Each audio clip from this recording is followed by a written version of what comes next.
దీంట్లో దాదాపుగా 15 మంది మాట్లాడారు. గ్రామస్తులు ఉన్నారు మరియు ఎన్జిఓలు కూడా మాట్లాడారు.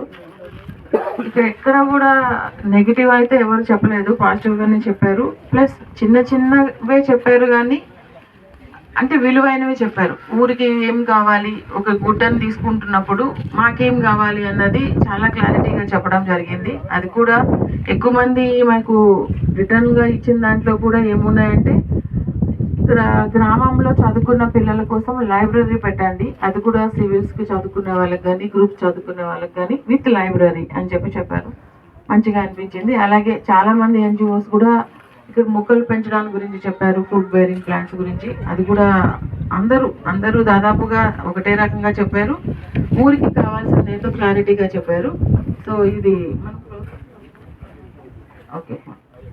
ఇంకేమైనా ఉన్నా కానీ ఈరోజు మిగతా వాళ్ళు కూడా రిటర్న్గా కూడా ఇవ్వడానికి కుదురుతుంది, ఇవ్వచ్చు కూడా అండి. సో డిఎంఎఫ్టి ఫండ్స్ గురించి కానీ సిఎస్ఆర్ ఫండ్స్ గురించి కానీ ఒకసారి వన్స్ శాంక్షన్ అయిన తర్వాత జిల్లాకి వచ్చిన దాంట్లో మీకు పర్సంటేజ్ ఏముంటుందో అది ఇవ్వడం ఎలాగూ జరుగుతుంది. అలాగే మీరు హెల్త్ క్యాంప్స్ చెప్పారు, 6 monthsకి ఒకసారి హెల్త్ క్యాంపులు అని. ఇవన్నీ కూడా ప్రాజెక్ట్ వచ్చిన తర్వాత కూడా టేక్ కేర్ చేసుకోవాలి.